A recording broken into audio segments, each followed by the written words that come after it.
Hello po mga ka-good news. Tayo po ay nagbabalik. Nandito po tayo mga ka-good news.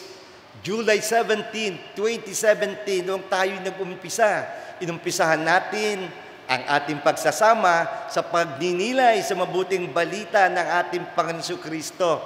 Ngayon po sa ating pagbabalik, tayo'y sama-samang magtatayo ng community, isang komunidad na may saya, may lusog, may yaman.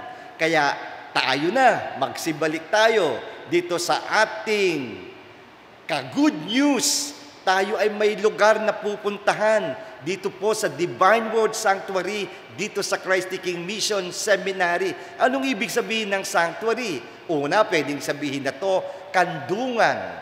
Pwede rin itong refuge, pwedeng haven, safety, at harbor. Kaya ito po ang lugar na pwede tayong magkita-kita. At ibig din sabihin ng sanctuary ay isang altar. Sama-sama tayong mananalangin. Kaya naandito na po, nagbabalik ang Jesus' Good News, mga ka-good news. Marami pong salamat sa inyong lahat. God bless you all. Amen.